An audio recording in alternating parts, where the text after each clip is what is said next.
Now more than ever, people are consuming online content in massive quantities. People are looking for things to watch and to listen to. So it's a great time to start your own talk show. I'll show you how to do it step by step, and make sure you stay until the end because I'm going to show you how I go about booking celebrities. This is a talk show tutorial.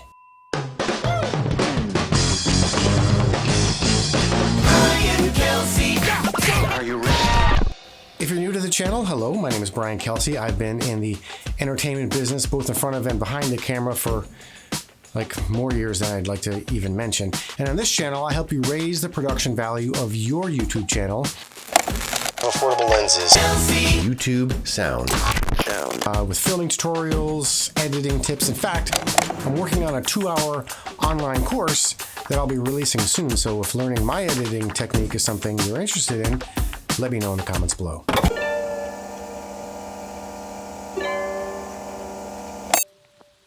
I've always been obsessed with talk shows. In fact, I built a talk show set in my garage and started a talk show. But this is just gravy. Like, you don't need all of this stuff. I'd rather have, a compelling interview on an iPhone rather than a boring interview on a really fancy set. So just keep that in mind. So this video is not so much the tech aspects, but it's more creating your brand, your niche, booking guests and distribution, all that kind of stuff. So let's start with your platform because that will determine a lot of things and how you produce your talk show. Now, by platform, I really mean, are you going to be creating a podcast with, just audio, or will it be video? Of course, it's very common to actually do both, to set up like a traditional podcast, but also film it. Now, the benefit of that is that you can release your show both as a podcast and as a video on YouTube. Now, if you're doing a podcast, take a look at this video I made on actually starting a podcast from scratch, which will give you the basics of getting it set up. What is your podcast going to be about? All right. Now, whether you're doing audio only or video, the first thing you need to do is find your angle, your niche. You could do a variety type show where there's no kind of cohesive connection between the types of guests you have. Makes getting guests easier because you have a huge selection to choose from. You're not confined to just, one angle. But the downside of that is that you're chasing a broad audience, which is hard to do. Now, if you focus on a particular niche, like if you were doing, beauty or health or something like that, then you can build up a loyal, targeted audience, which I think is more important. Have a targeted audience who is engaged with you rather than have a broad audience that really doesn't engage with the content very much. Now, the downside, of course, is keeping a good variety of guests in that particular niche. Whatever you decide, the most important thing is that it interests you. You need to be passionate about your show, or your guests will see right through it, as will your audience. So if you're doing a general type talk show, book guests that you're generally interested in and do your research on them.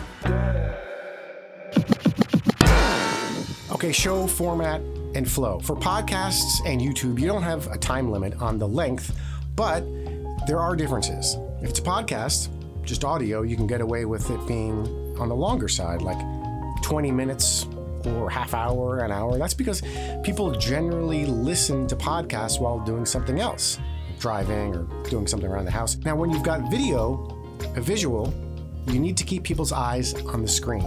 And we all have short attention spans, so you want to keep it on the shorter side. Plus, you'd rather people walk away wanting more and saying, oh, that was great, I wish there was more, rather than people switch to something else after 20 minutes because it's getting boring. It also makes it easier to edit and produce as well. So let's talk about your branding. You're going to need a show name, a logo, a website, social media presence, and most importantly, a professional email. Because the last thing you want to do when you're trying to book guests is to send an email from unicorn927@AOL or something like that. No, you need to have a show specific email so you look professional, even if you're not professional. So for the logo and stuff like that, I just go to Fiverr, or what's the other one?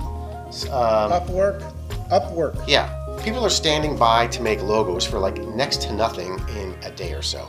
For the website, you could do the same thing as well. They'll make websites, but it's not that hard to make websites these days with Wix or Squarespace or any of those. Let me bring out my first guest. My guest today. Please welcome my guest today. Okay, now we can talk about guests. You've got your website, you've got your email, all of that. Now what? Well, if you haven't seen this, check out my video on how to interview people right here. The main thing to remember is prep. Know everything you can about your guests. Also, they're the star. Make them shine. Don't intimidate or embarrass them unless it's some sort of planned bit. Most importantly, listen to their answers and build off of those answers to drive the conversation. Then in this little book, I write down the numbers of people I call often. So where do you get guests? Everywhere. People are dying to be guests on talk shows. You just need to harvest them from places like LinkedIn, or there's a free service I use called HARO, which stands for Help a Reporter Out. I'll put the link below. But basically, it's like an email system that connects people who need guests with people who could be potential guests. It's a little more detailed than that, but check it out. Now, for me, I'm trying to get celebrities for my talk show, which, as you can imagine, is darn near impossible, but not completely impossible. Here's how I do it. I use IMDb, which is the Internet Movie Database. It's like a source for all sorts of information related to movies, TV shows, and entertainment. So, for example, you can look up a celebrity, and now here's the key. If you pay for the premium service, which I think is like $15 a month, it unlocks the contacts section right here. Now, obviously, it's not the person's private contact information, but it does have important things like who their agent is, who their manager is, their legal representation. But we're not looking for any of that. We're looking for their publicist. A PR person's job is obviously to promote that person, and your talk show, no matter how small, is promotion.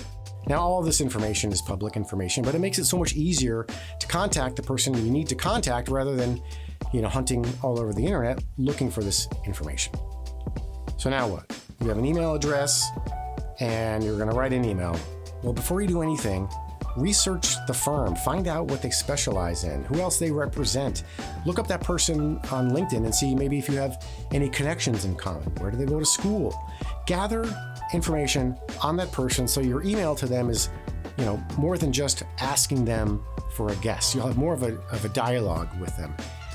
Don't be long-winded, but just include a line, of some sort of commonality.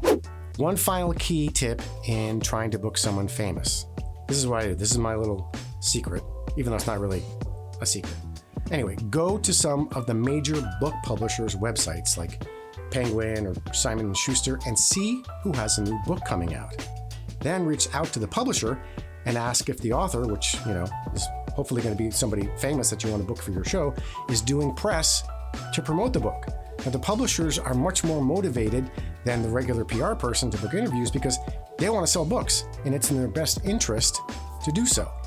Now, there are millions of other ways to get guests. This is just the way it's worked for me, and if you have suggestions or ideas, please leave them in the comments below. So I think I covered everything, most everything. There's probably stuff I'm missing. Feel free to reach out if you have any questions, but this should get you started. I hope it helped, and as always, thank you for watching. This has been a Brian Kelsey movie.